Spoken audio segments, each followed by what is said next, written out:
Thank you, Courtney, and thank you everyone for joining us today. We're excited to have our panelists speak to you about these very important topics. I want to introduce our panelists today.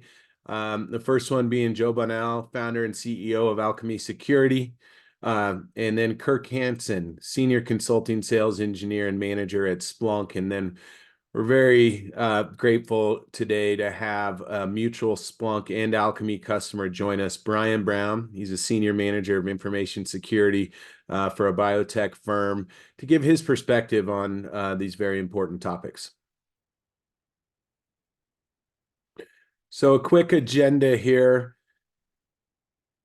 We'll be some of the topics we'll be discussing today. The evolving threat landscape, developing your defender's advantage, critical factors to consider when choosing an MDR solution, and then extracting deeper security value from your log data. As mentioned by Courtney, if you have any questions, please put them in the chat. We'll be choosing questions along the way to have our panelists help address those for you. So without further ado, I'm going to pass this over to Joe Bunnell and get this kicked off for you. All right. Thank you, Cam. Thank you, Courtney, Cree, and thank you for Kurt and Brian for joining as well. And of course, the participants here. Really excited to be presenting to you today on this this topic that is so near and dear to our hearts. I think what we want to start with is talking more about the evolving threat landscape. There's been some kind of continued focus on what the shifting landscape and how that applies, certainly when it comes to shoring up your defenses and garnering more of a defender's advantage within your particular environment. And so with that, Kirk, I guess I'd like maybe to start with you. From your standpoint, what's been your perspective on the changing threat landscape and how you communicate with customers, what you're seeing? Yeah, thank you. Thank you, Joe. For me and for our customers in general, I think I can speak for most of us.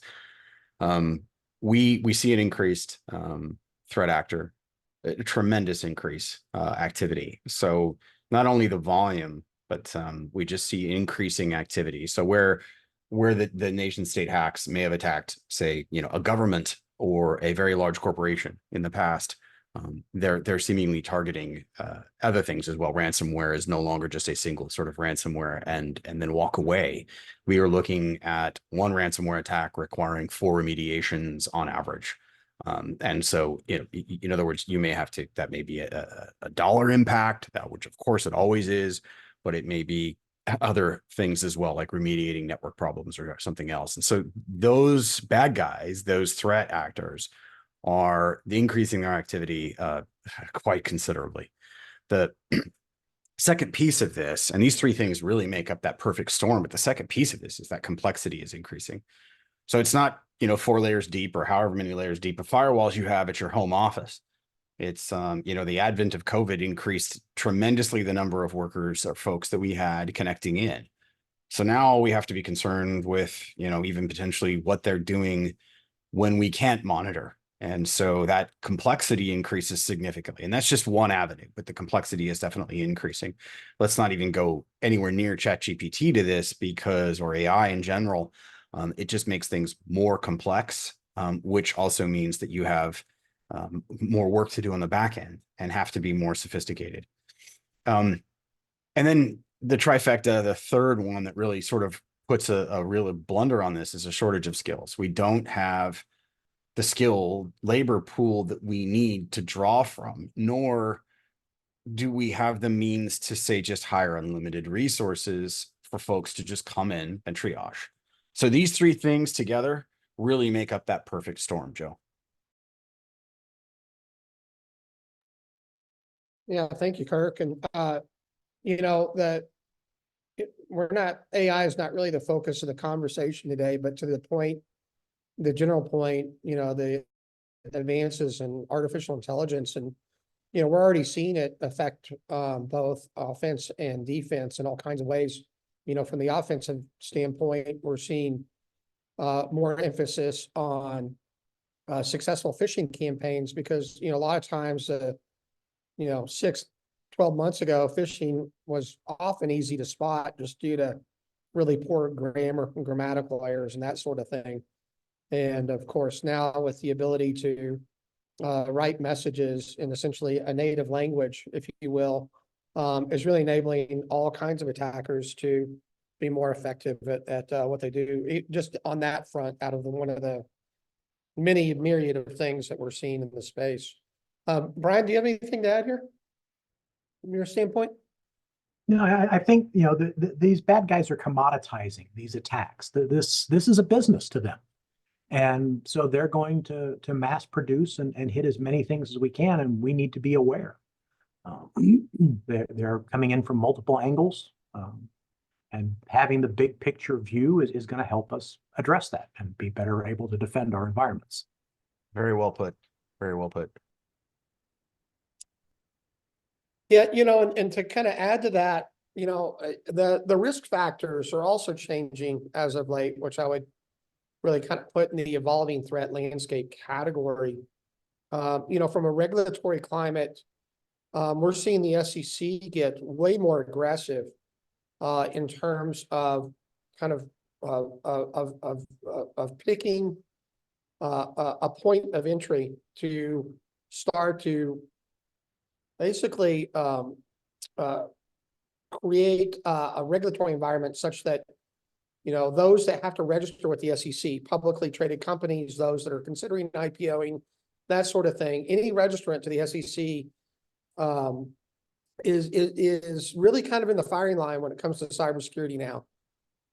We saw a news story a couple of months ago where the SEC started a lawsuit with SolarWinds, and it's kind of the first of its kind from the SEC, and also for the first of its kind, not only did the SEC name SolarWinds as a defendant in this lawsuit, they also specifically named the CISO, and basically their concern or their complaint is that when you look at the IPO filing documentation, that it contained boilerplate language around cybersecurity. And, once, issues came to light as a result of the breach, the SEC declared in that complaint, which I think is a great read. If you guys haven't had a chance to actually read the details of that complaint, it's very enlightening. And basically, one of the things that they cited was that the CISO was aware of all these serious security issues going on in their environment, and it wasn't disclosed. And so, therefore, that the filing for the IPO represented a form of investor fraud, thus the point of the lawsuit. And so, I don't know about you guys, but I've never met a CISO that pointed out problems and didn't want to do the job to fix it. And I'm not here to get up on the soapbox today of how the SEC is approaching this, but it's pretty clear that shots are fired, if you will.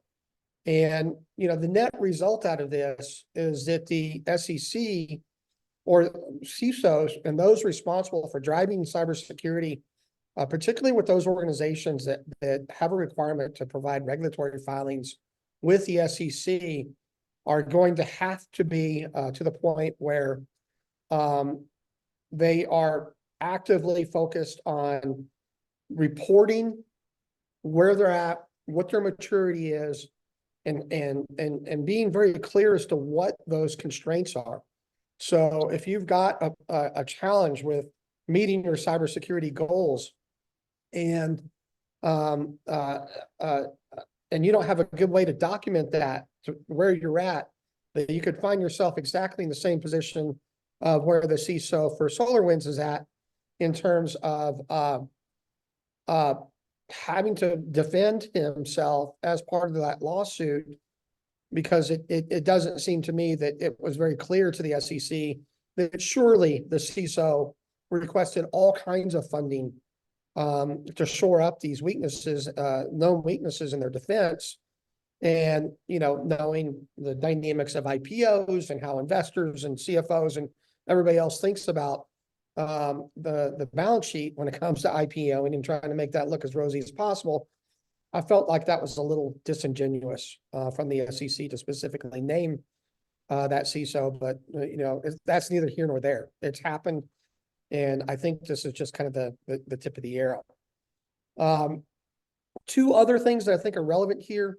The SEC has come out with guidance, and really kind of mandate that for those that have to file regulatory filings with the SEC, they're going to now be required that within 4 days of a cybersecurity incident that was determined to be material in nature, that they have to create a regulatory filing with the SEC within 4 days that describes the material aspects of the incident's nature, scope, and timing, and the likely material impact on that organization.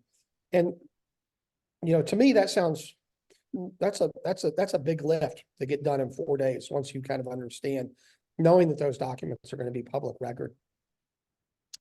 And then kind of last thing up here when it comes to SEC and their changes, they've got a new requirement coming down the pike that it is all around the annual 10K filings.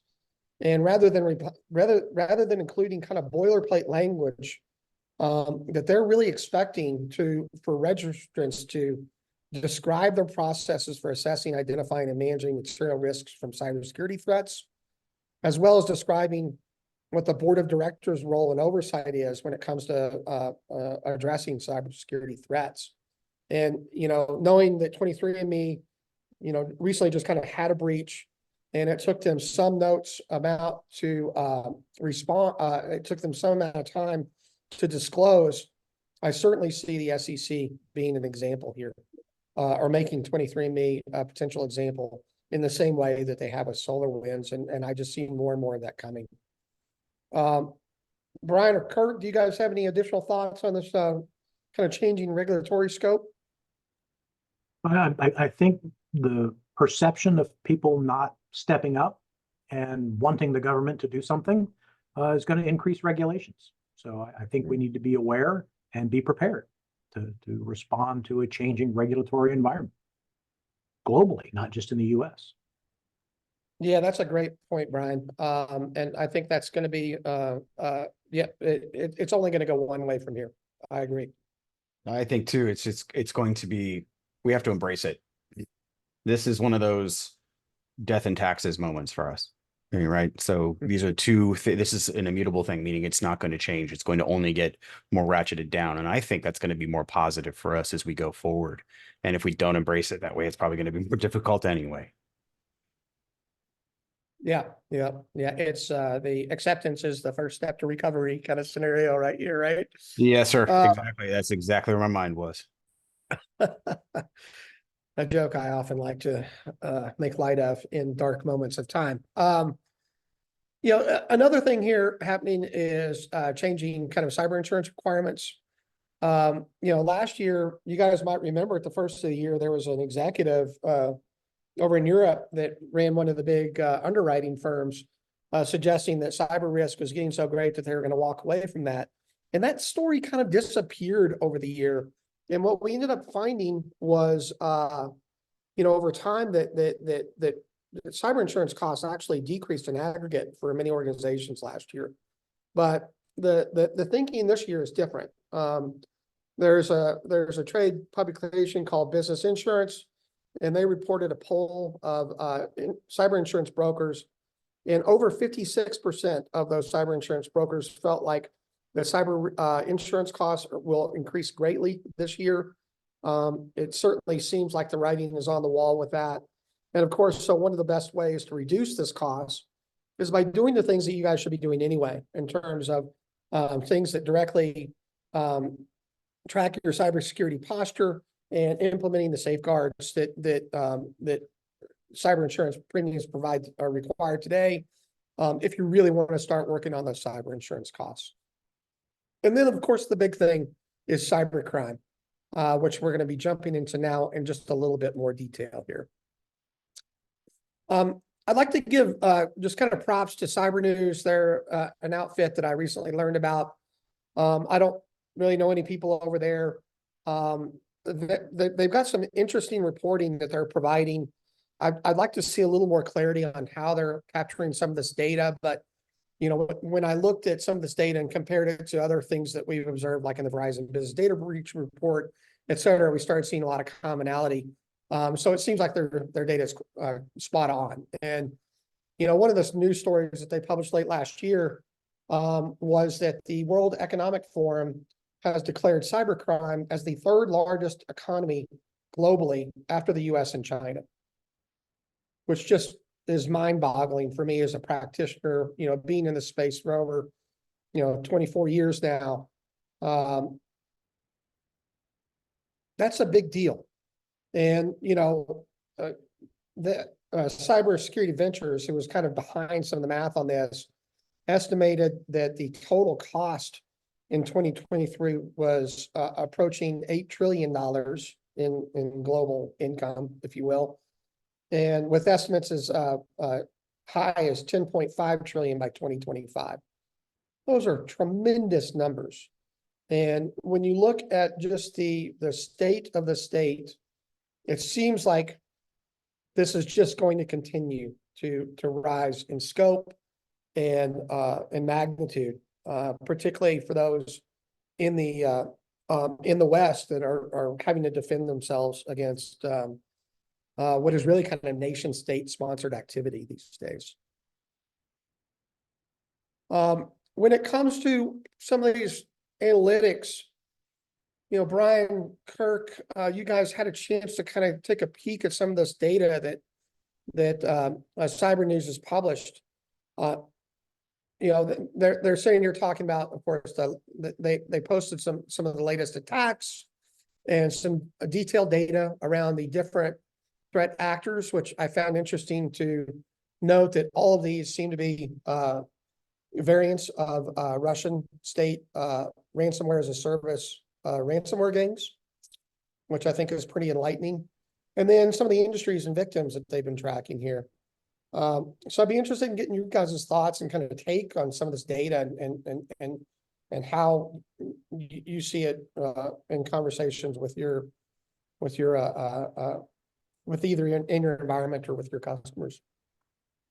Well, I think we need to recognize that, so some of these, vast majority, this is a business with a certain degree of nation state activity. Sometimes the business will focus on the interests of various countries, but that this is growing, and many of these are focused. And you need to make sure that you don't show up on the threat environment as a target, because they'll turn on you. There's a lot, we've got, Lockbit and Clop and Alf and various malicious actors out there. This is their business all day, every day. They only have to be right once. We have to be right every day. I think this also Yeah. supports what we kind of instantiated earlier on. Nation states are hacking. Okay, what does that mean? Look at our largest attacks. I mean, this supports that. I think a surprise, at least for me, was construction being the largest industry. IT services certainly not a surprise, etc. But these are things we need to keep an eye on. And to Brian's point, this is their business. If it's their business, we should make it our business to at least be aware. Yes. The days of it being random teams for everything are fading. This is a business, and we have to approach it as such and protect it as such, or protect from it as such. So a question here for Joe and Kirk. We had a question here from one of our attendees. One of the biggest challenges is relaying the cost avoidance associated with cybersecurity best practices and tools to CXO and boards. Within Splunk dashboards, are there metrics that can be used to calculate possible cost and fines associated with business practice? They calculate those numbers manually today. The power of Splunk, and I'll speak from our standpoint as a services provider. is that if we have the data, we can articulate it in just about any way that we want in terms of either dashboards or single panel values, that sort of thing. One of the things that I see us struggling with as an industry is how you best articulate some of those risks that we're seeing out there. To the person that asked that question, I would love to have an offline conversation with you. It looks like maybe that was Paula, of how you guys go about calculating that, because I think there's a lot of different ways to get there. And this is one of the things that I continually hear over and over again. We have our approach on how we help communicate your overall cybersecurity maturity. And I really think, for us as practitioners, that next step really is that point of tackling more of the costs and fines associated with data breaches specific to that organization. Kurt, did you have anything to add there? I think your response is pretty spot on. I mean, it's very difficult for us to, and I just fresh out of an all-day discussion on some of these topics yesterday with several customers, I mean, many. And one of them was there is no uniform answer. And so the first thing about realizing that is to say, okay, there's no uniform answer. There are some uniform responses that we can take, but if we don't start collaborating and feeding back, we will never get there. So the first step is really just to try to figure out what works and then what can be recycled from maybe other customer experiences and so on. But it is very much a unique response pattern at this point. Yeah, Sure. it's a function of your risk and a function of your impact. Yes, It's a loss. You guys had an oopsie, and you paid the bad guys somebody else's bill. Well, that's the impact there. But now you've thrown blood in the water, and the rest of the sharks are coming. Or did you get caught and you didn't notify the national reporting entities that you have to report to globally, the SEC in the US, the data privacy officers in the EU. There's 473 privacy regulations globally that if you breach them, have significant fines. So knowing your risk exposure is important. Yeah, I think that's a really good point, Brian. And, obviously, great, Paula, we'll definitely reach out to you on that. There are some kind of denominators that we can kind of hang our hat on in terms of average cost of a data breach or ransomware incident, that sort of thing, which is kind of changing on in scope and severity. But there are some things we can hang our hats on. But I think, the more that we can get kind of better industry data around, taking things out of Verizon Business Data Breach Report, where they start to track organizations and reporting around different organizational types or industries, that we could definitely use some better metrics around, whether construction, for example, is paying as much in ransomware as, say, IT services or legal firms, or there's a lot of data that's kind of hidden underneath this worldview, because this is a worldview of what Cyber News is tracking.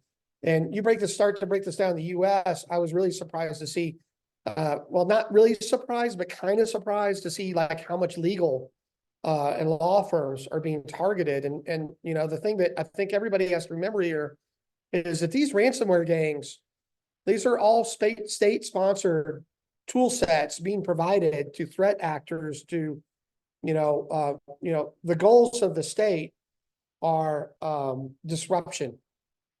And the goals of the attackers are financial gain.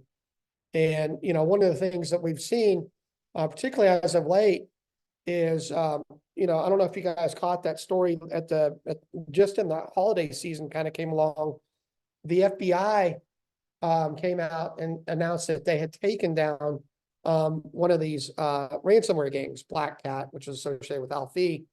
And, later in the day, and that was that's what you'd see when you would go to Black Cat's ransomware site, that it had been seized by federal authorities here in the US. And then hours later, we saw that same web page being updated saying that it had been unseized.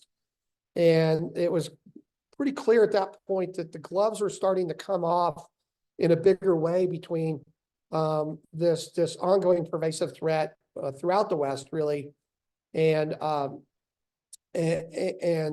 those that are having to defend against it. And one of the big things that is different and new about this is, we hadn't seen ransomware gangs attack critical infrastructure since what, the Colonial Pipeline attack.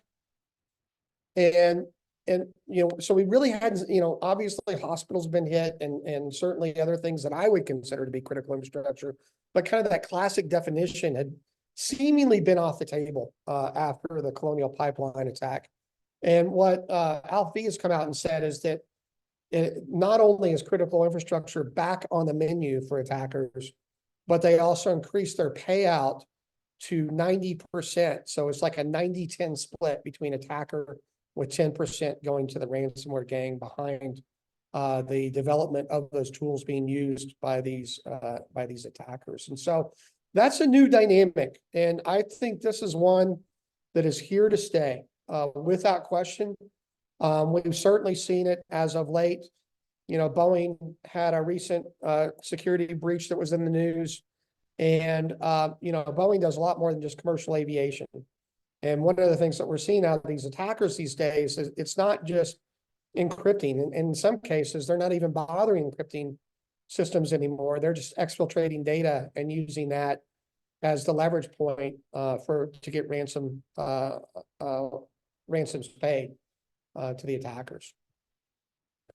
Two other points here that I found pretty interesting. One of these is a little bit older, certainly in terms of timing and certainly probably headcount as well. But they observed in 2019 that the average employee base was only 645 employees.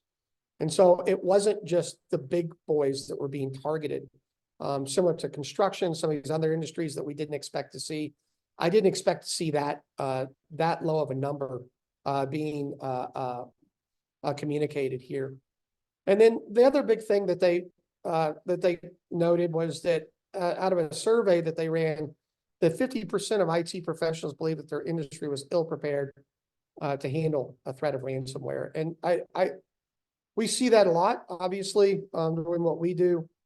But I think that number would even be higher of being ill prepared if we actually start talking about what are the prescriptive requirements when it comes to protecting yourself against ransomware in particular.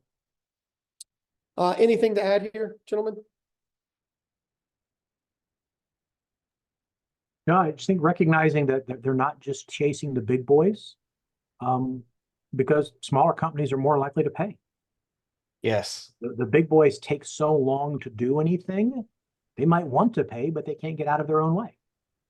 Yes. I mean, and that goes to what we said earlier, right, Brian? It's just as far as the instantiation. I mean, it's no longer the big boys that have to just be the worry warts here. It's everyone.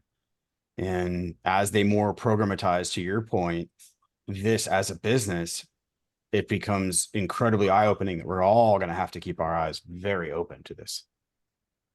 Yes. Agreed. And so with that, let's go ahead and move on to the defensive part of this conversation. We tend to characterize things in terms of a defender's advantage and what that means to us and what that means to our customers. I think we're starting to see more kind of thinking around this defender's advantage concept. We've certainly seen some things out of Mandiant before they were acquired by Google. And this whole concept of what, is a defender's advantage and how might you get one has been something that we, as, alchemists in the field of cybersecurity have been calling for quite some time. And so, but to tee this up, I think what I'd like to first start with is, talking about some of the challenges that we as practitioners, as MDR providers, run across. One of the reasons why we invited Brian to the conversation is Brian was a former customer of ours at a previous employer. He went to a new organization that had already had a contract with what you might describe as one of these black box security vendors. And when Brian gave us a call, lamenting some of his challenges, we were certainly empathetic to it.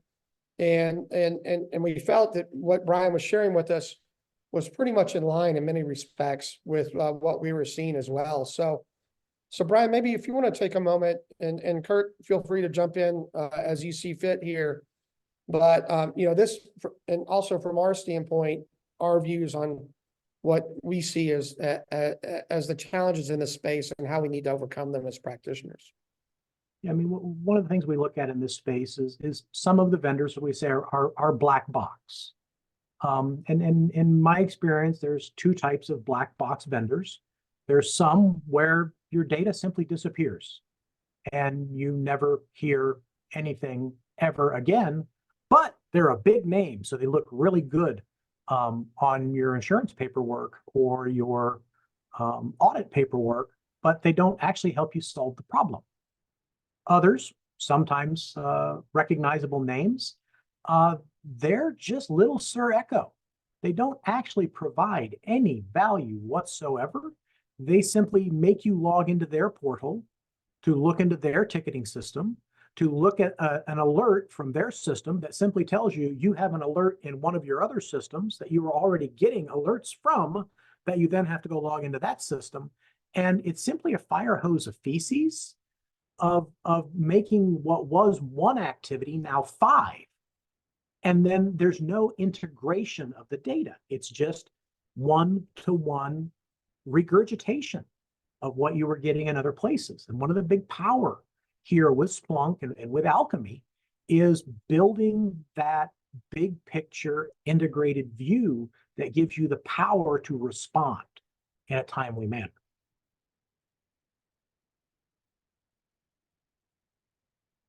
And I'll pause now. Okay. Kurt, from your standpoint, yeah, go ahead. Well, I just think to add to that, little mute problem there for me. But I would agree. I think there are MDR providers out there that are great. But generally speaking, you want the visibility to be able to double click. If an alert comes through, the next thing is to be able to double click and then do the triage that's associated with that. The more visibility you have into that, the more surrounding and affected systems, the less likely you are to be able to have to write a check or whatever the instance is. It could just be as simple as closing something up that could be a risk. So I think that's where, if you look at where Splunk can help, that's where Splunk does a really good job is putting light into a dark place, for lack of a better way of saying it. And helping you put the pieces of the puzzle together.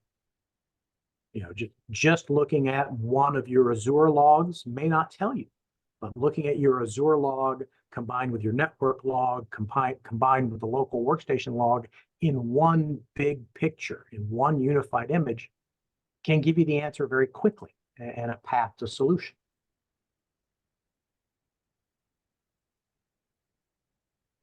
Yeah, and that's been something that we've obviously been focused on for some time, Brian. A lot of times, other things that we often hear is, a lot of these vendors just don't support the data integration fundamentals required to be able to ingest what you need, right?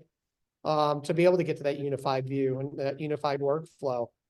Other things that we often hear about is this kind of lack of transparency in terms of what the detections are in place, or, what is being triaged before things are being escalated.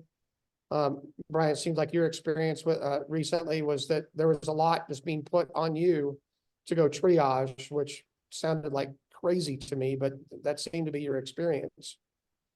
Yeah, that was, and it was crazy that, a service that was in theory, we were paying for their expertise to do this. It was literally just little Sir Echo. And all of the tickets were, you have an alert in some other tool. And then it took 3 actions to close that ticket, and you still had to go to the other tool separately to try and figure out what was going on. Yeah, I was, in search and extensibility is so important for us And I think in that instance, what I heard is that you were left with kind of three search options within the logs, the host name, a user account, or an IP address, and that it didn't even provide the ability to, join those ideas together through and or statements, which, No, with they us, were unique standalone fields that couldn't be strung. It was crazy. tough.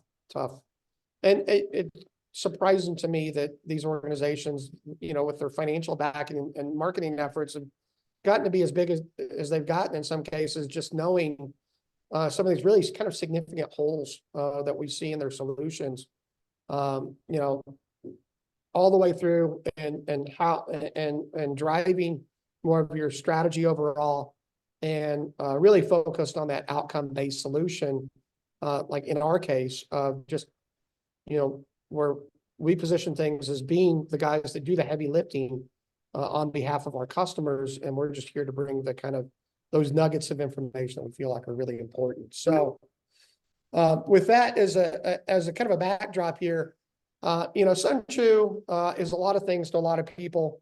For those that don't know, he was a brilliant military strategist, and his strategies have been gaining acceptance in the cybersecurity field, almost to the point of annoyance with many practitioners, because we're seeing kind of marketing kind of run with Sun Tzu in ways that maybe wasn't anticipated.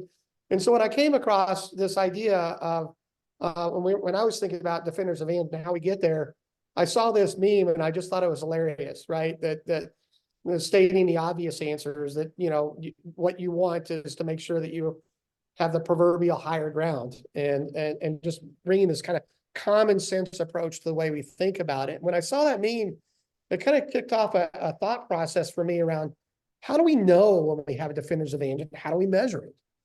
Because this is something that as a practitioner in all these years, I felt like this is something that we really struggle with in helping customers understand exactly where they sit in terms of their defensive posture. And so, kind of going more the legit route with Sun Tzu in the book, The Art of War. One of the quotes in that book, of course, is if you know your enemy and you know yourself, you need not fear the result of 100 battles. And when I started thinking about that in earnest, it got me to realize that is exactly where we feel like we need to be, thinking about it, knowing that, in some organizations, you're dealing with 100 attacks a day or more, depending on who you are and the stature and everything else. Other organizations, that 100 battles might take days or weeks or months, but the reality is that everybody is fighting these battles, even if they really understand that or not. And that, so in my mind, this might be the best definition of measuring whether you've got a defender's advantage, is that once you understand your strengths, just like you were coaching a football team, if you understand the strengths and weaknesses of your team, and you understand the strengths and weaknesses of your opponents, and you're able to pivot effectively between those two knowledge points, then you can get to that point where you can literally sleep at night, not have to worry about being that, to the point that Brian made earlier, just, we have to be right every time, they have to be right once. Now, we get good architecture, we get good security strategy and controls in place. This is where I think customers want to be. And now it's just a matter of how we show how we get there. So when it comes to thinking about your defender's advantage and how you approach that as an organization, the things that we always hear about from customers is, it's a rare day. I've had a customer that had an unlimited security budget. And that's a really different problem, by the way, because when budget is not the issue, the expectation is that there will be no issues, right? But for the most part, people have constraints in some ways. And knowing that everybody's got cost limitations and other forms of limitations within their organization, this is what we're seeing customers asking us about all the time. How do I maximize my security spend to best leverage what I have available relative to my organization and what that means to me? And so this is cost leverage component is definitely a part of it. And then, of course, this concept of offense informs defense. If you understand what your adversaries are doing and what their tactics and techniques are, then that can start to inform how you spend those precious dollars to attack against the things that matter most versus all the things that could possibly be on the table from an attacker standpoint. So, being a longtime practitioner, that I've grown up with all these different frameworks in my world. So question to Brian and Kirk here, out of these different frameworks that you see, which one of these standards can tell you how much you're being protected specifically against attacks like ransomware? None. These are frameworks to help you ask questions to evaluate your environment. They aren't guarantees of security or controls. They're just a questionnaire to help you look at your environment. Yeah, I would agree. Yeah, I think if Yeah. you're going to come close and you need actionable, yeah, I think these are frameworks. It goes back to what Brian just said, to totally parrot what he just said. These are frameworks. All of them can be, done in some way, fashion in Splunk, but they're all frameworks. They're all frameworks, and they come from different views, right? ISO is written by geeks. SSE 18 is written by accountants. PCI is written by the credit card companies. HIPAA is written by doctors. The questions they ask, basically identical. But they have slightly different perspectives. But it's a framework, and looking at it through their window, from their perspective, to help you look at the environment. They don't guarantee anything, and it's only as honest as you are answering yourself. Yeah, that's exactly, and that's been my experience as well over the years. Frameworks are great, but what they struggle with is helping organizations understand, if I'm specifically targeting this one organization with this type of attack vector, what do I need to do? And all these are just a collection of best practices that have been around since starting in the, kind of 70s in the DoD space, and kind of maturing over time into the commercial space and getting specialized for these different reasons. But none of these address the question of, like, how do you protect yourself against ransomware? And then the other problem with these, to the question that was asked by a participant earlier, is how do I communicate this upwards? Well, none of these standards can actually quantifiably demonstrate how much you've improved your risk posture. And this has been something that we've been after for so long. And so, as practitioners, we were so excited to see the Center for Internet Security come out with version 8 of the Critical Securities Controls Framework. You might recall that used to be described as the top 20 cybersecurity controls framework. And what the CIS body did, I can't give them enough accolades over it, because what they decided to do is, instead of saying the top 20, they went through each safeguard and started mapping that to attack data out of the Verizon Business Data Breach Report and these other reports, and from forensics organizations, that sort of thing, to really truly adopt that offense informs defense approach. And as you can see, they quantified these controls and safeguards to what they describe as the top 5 attack vectors, whether it's malware, ransomware, web application hacking, insider privilege misuse, and target intrusions. And so that was the first thing that they did that I felt was like super fresh and different. And I got all kinds of mad respect for CIS for taking this approach. And then the other thing that you see here is they've broken it down into different implementation groups. So they got 3 different implementation groups. IG1 represents about 56 controls in aggregate, only 56.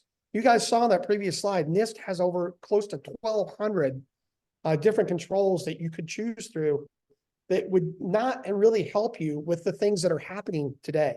And so, as you can see here, if you can just implement those first 56 controls to a point of repeatable, documented so other people can repeat it, processes around these particular safeguards and technology, and et cetera, you can see how much you've reduced your attack surface as measured by the MITRE attack mitigation control set. So huge benefits here. And this is a great way, to the question asked earlier, how do I tell my leadership that I'm good, right? this is a way to do that. And we've developed tools to help our customers be able to communicate that in ways to where, maybe the organization is only concerned about ransomware, and we can help them understand what those controls are. So kind of moving on here, because I know time's going to run fast. When the last thing we want to talk about when it comes to leverage, we went back and looked at the Art of War book just to see if there was any insights around cybersecurity. We didn't find anything specific, but when we did our own thinking in this regard and talking about what that looks like in terms of being at the top of the hill and defending the hill and getting your leverage points, it just seemed pretty obvious to us that the leverage is really in the data and taking a data-driven approach to cybersecurity. Well, And it so comes with back that, to your previous Sun Tzu slide, know yourself, right? The data is knowing yourself. that's exactly right. That's exactly the way I think about it, Brian. And knowing your attacker. I mean, That's right. seeing those previous slides and what knowing if you're in construction and seeing that you're at the top of that might be a surprise to a lot of people in construction, for example. So, yeah, your point's spot on.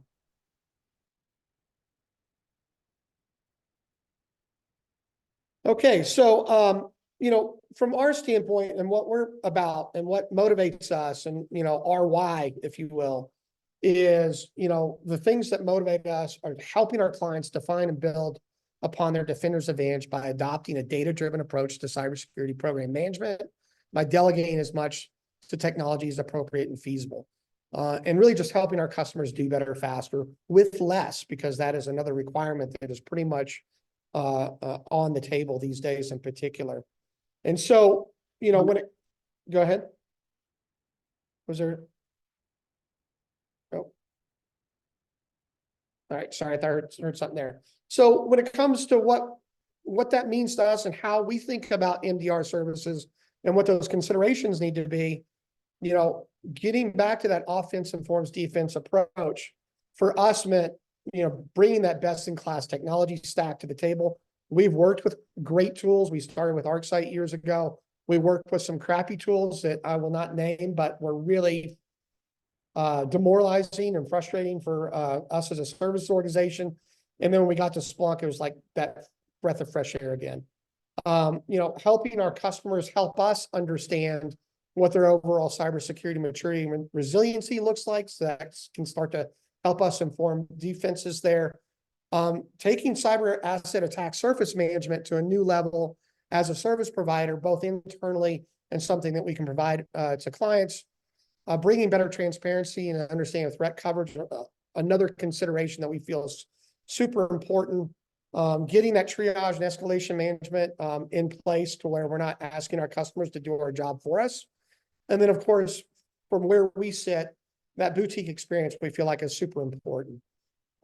So, in our journey as an MSSP, with all these options on the table, we chose Splunk, and we continue to choose Splunk for two specific reasons. One, it provides the ability for us to prevent us from telling a customer, oh, that we can't take that data source because our technology doesn't support it yet. It's on the roadmap kind of thing. We've never run into that problem with Splunk, not once. Sometimes some APIs will give us grief or whatever, some multi-line JSON format stuff, but even the most complex logs we can parse using Splunk, which is great.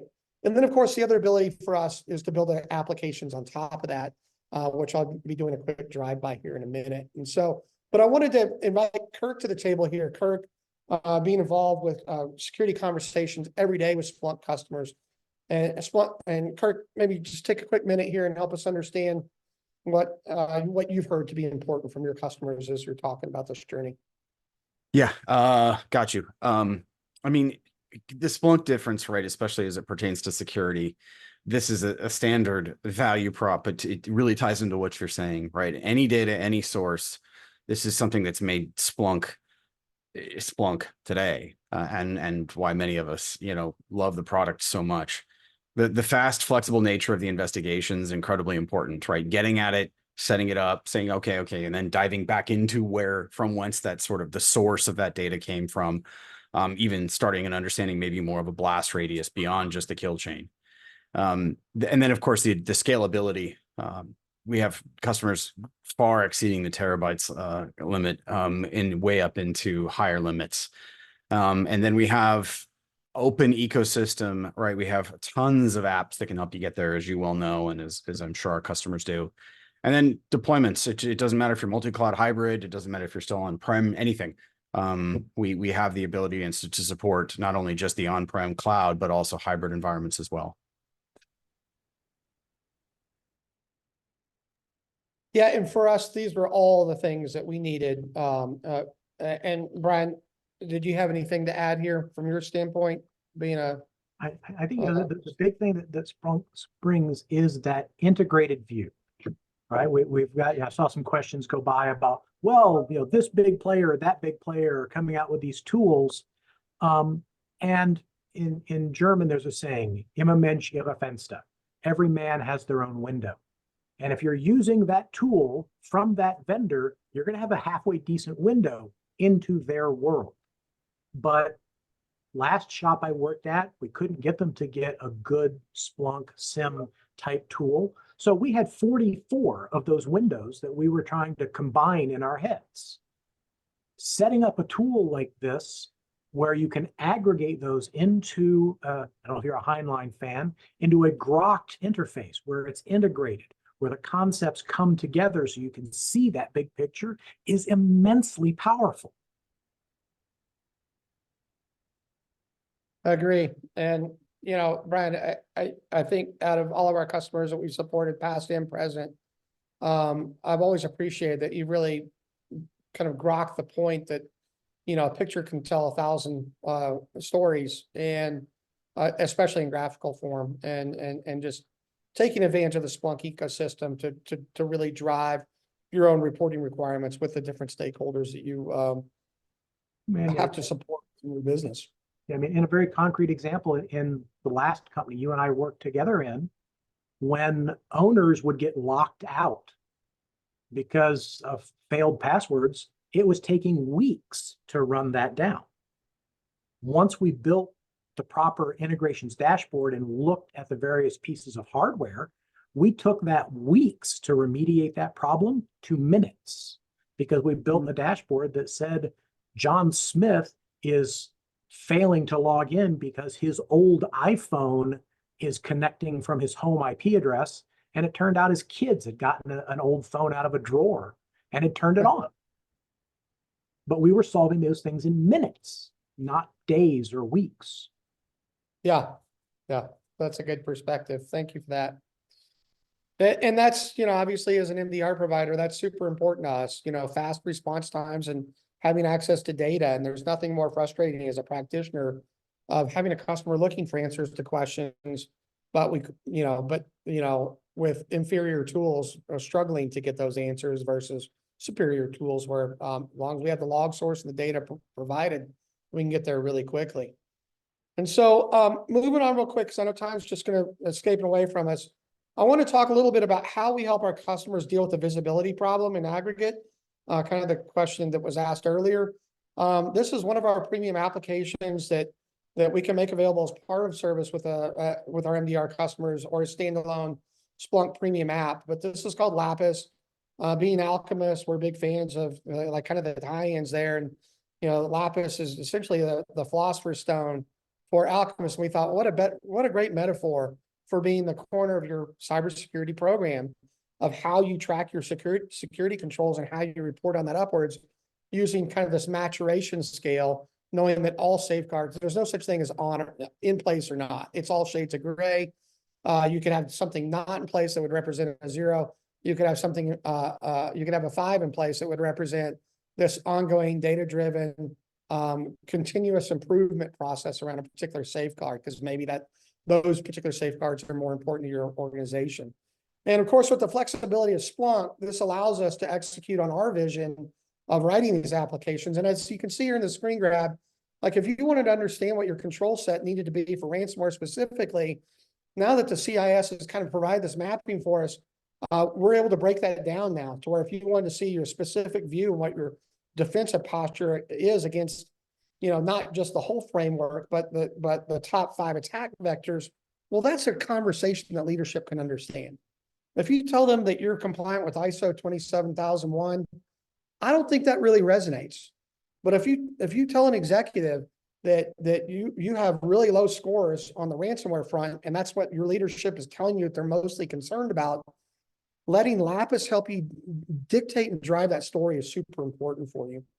And then as mentioned earlier, with the SEC ruling or lawsuit against the CISO of SolarWinds, I think it's going to be really, really important. It was like a gift for us in that we'd already been driving towards providing a mechanism for customers to explain why a control is not in place. And so I picked section 1 just to kind of demonstrate that here, to where if you do have safeguards where you're pending budget or pending resources, or you have other kind of impediments that are preventing you from deploying or operationalizing that safeguard, that you can clearly document that, and you've got timestamps and other supporting verbiage around that to basically make sure that you're articulating clearly to leadership where these gaps are and what you're saying needs to happen to remediate those, so it doesn't just look like you're not, quote, doing anything. And so this is the way that we help contextualize risk with our customers and help customers contextualize risk within their own environment to leadership. The other reason why I picked section 1 here, it just goes right into the next thing around doing more with logs. One of the things that has frustrated us for some time is, we're often the most expensive line item in security budgets for many budgets. And it's not just our services, it's all of it. It's, infrastructure, Splunk, all these things together add up. And for a long time, we've been really focused on how do we help customers get more value out of these logs. And so, with Lapis, we wanted to start building these kind of evidence dashboards to help drive the operational aspects of cybersecurity program management. And we decided to tackle the mother of all problems, as it turns out, asset discovery and attack surface management. And I say mother of all problems because if anybody spent any kind of time looking at asset discovery, especially with taking all these different forms of telemetry like we do, taking vulnerability scan data and EDR telemetry and Active Directory telemetry and other forms of telemetry to give this a really rich cloud-based telemetry, all these things to give a complete and holistic view of what you have rolling around your environment, knowing that section 1 is where most people fail because they can't protect what they don't know that they have. And so for us, tackling that was super important. We're getting ready to release our next version of Atom that we're super excited about, because not only does this help us internally as in our analyst team better understand what a particular asset does and what its risk profile is in terms of either compliance or where it falls on the CIA triad in terms of asset criticality, but can also give us vulnerability data, recent EDR events, and all these other forms of telemetry that is super helpful for us as a service provider. And this also is a premium app that will be available for licensing for those customers that already have Splunk. They know they need asset telemetry and cyber attack surface management. And what better way to do it than keeping it in the same ecosystem by repurposing all that data to better support both your understand thyself aspects of your Defender's Advantage. One other quick point I want to make here is when it comes to transparency. With those black box vendors, as we heard Brian mention, he really didn't have a good handle, not only getting the data in, but certainly understanding what kind of detections were in place. And so this was something that our customers really appreciated that we rolled out. And this is our kind of MITRE dashboard indicating the attack, the different detections that are in place are the things in, as you would well imagine, Alchemy Gold, followed by things in blue, where we have content available that is not being taken advantage of. Maybe they don't have a footprint in cloud infrastructure, or maybe we just don't have the logs. And so for us, this also serves to promote tactical and strategic conversations with our customers around kind of filling in the blue as we continue to grow and mature our own MITRE detection coverage over time. I'm not going to spend any time really talking about our intrusion analysis methodology or how we do what we do, other than to say that we use the unified attack chain framework for content development, which we think is the best of both worlds of the kill chain and the MITRE framework that solves the problems that we need to solve on behalf of customers. The big point I wanted to make on this slide is that, we're not that vendor that is just going to dump a bunch of alerts in your lap and say, good luck. I mean, we're taking our best swing at, is this a problem or not?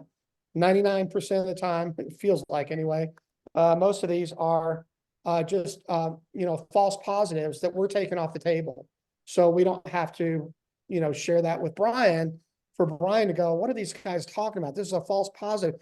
But when we do open that case and then we get that feedback, then that goes into our repository to where we don't have to keep opening up that same kind of case with those particular incidentals.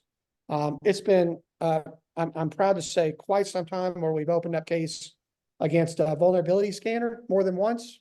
If you got your game on, that's the way you're managing it. And if you don't, that's the experience that some are having with their MDR service providers. So, and then the last point here, I'm going to hand it over to Cam to talk about briefly. I think he's a better eloquent spokesman on this topic, but that boutique experience and what that means to us and our customers.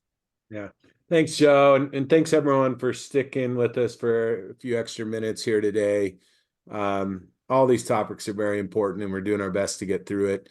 But, just wanted to take a minute to just talk to you about, what some of our customers appreciate about, what we consider a boutique experience. And I'll let Brian chime in as well. But, one thing we're really focused on is we're relationship focused here at Alchemy Security. There are other MDR providers out there that are, PE backed or VC backed, and it's really at a grow at all costs,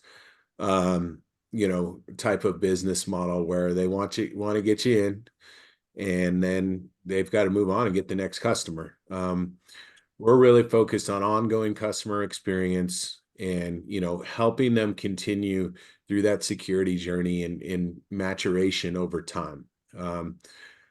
Also, our customers really appreciate that we serve as an extension to their client security teams and establish personal relationships with them over time. And, continuous coverage is always something that's very important to us. Being able to give our customers access, 24/7 access to the extended security team at all times, knowing that we're there to help them. And, all at a fractional cost, while acquiring best-in-class capabilities.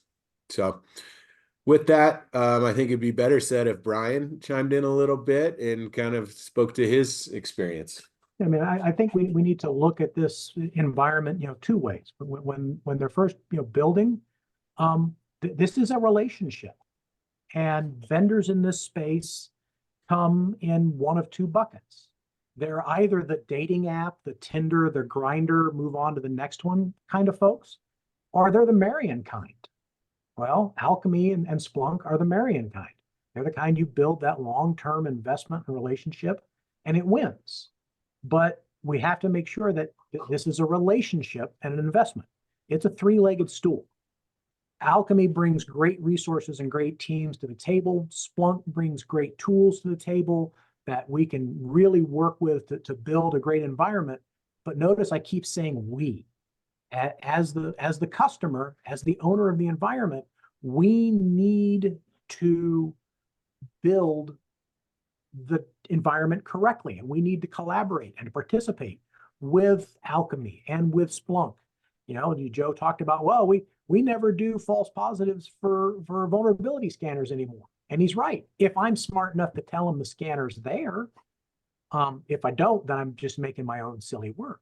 So having that three-legged stool where we're coming together to make something better, because one leg of a stool is very uncomfortable to sit on. 3 legs make something comfortable that you can grow with and build that relationship. Wow, Brian, well, thank you for those very kind words. I do appreciate that.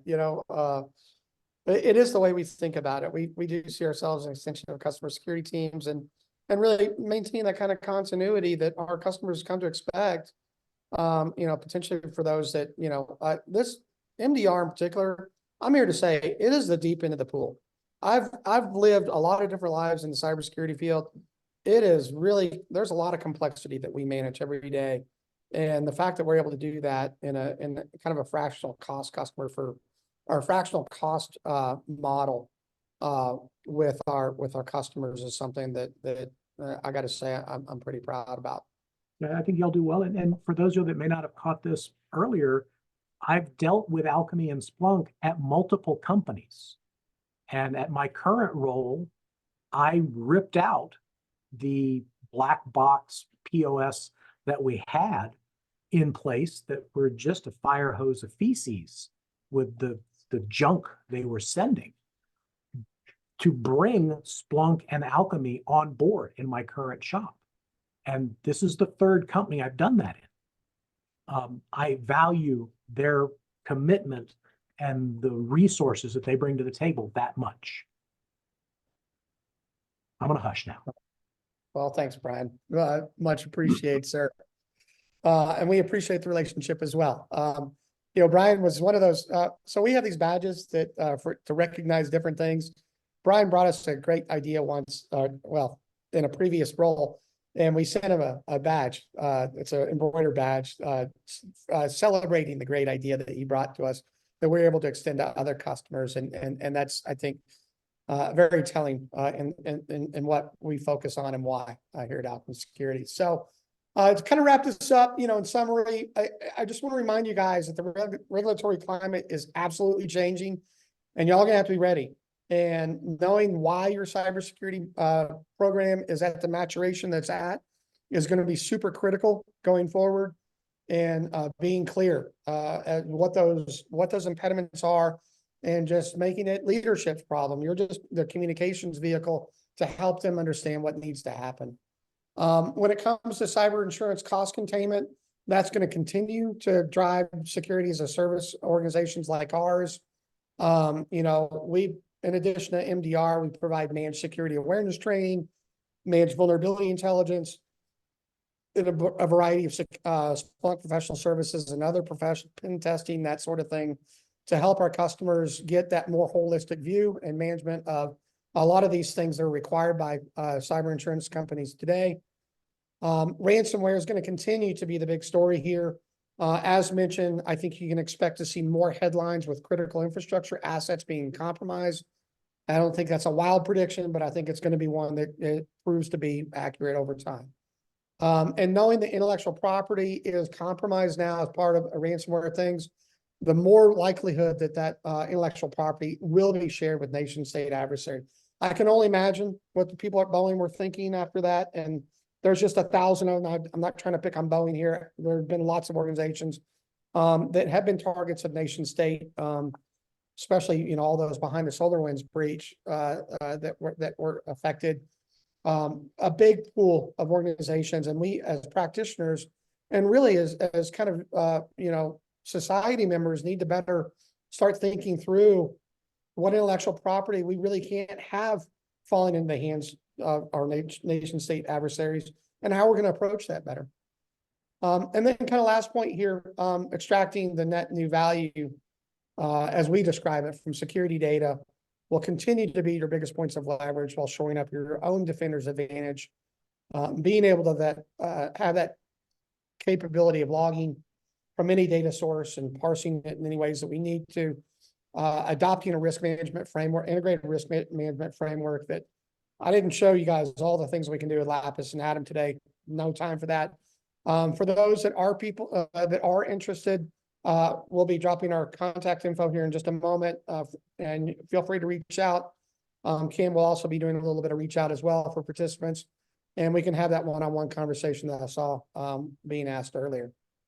The last thing I want to do is thank everybody for joining today. Not only the practitioners in the field here. When we started looking at the attendee list and started really driving that down, we realized that not only did we generate great interest in cybersecurity practitioners, but also the fraudsters. So as you guys have seen, there's been lots of questions about around the Uber Eats gift card. And I didn't even think about this going into it, but it was really kind of enlightening to see. And so when we started actually kind of deconstructing some of these domains, it might not surprise you that we found a lot of this behind a lot of those registrants looking to take advantage of the Uber Eats gift card. So would like to thank those participants as well. You're there, and it certainly, I think, is enlightening in terms of where we're at as a society and what's going on that front. With that, were there any questions that we wanted to try to tackle here, Cam, before we dropped in contact info? I think we are good at this point, Joe. Okay, great. Yep. Well, there's a couple of different ways to get a hold of us. You can reach us through our contact form. You can reach out to sales@alchemysecurity.com, or of course, give us a call. And like I said, Cam will be following up directly as well for those that specifically have expressed interest in that. Any parting words here, team, before we wrap it up? No, just thanks for the opportunity. Yep. Thanks everyone for joining us. Appreciate Yeah, you thank staying you. along. And we look forward to connecting with those that are looking for some additional support, as we're here to help where we can.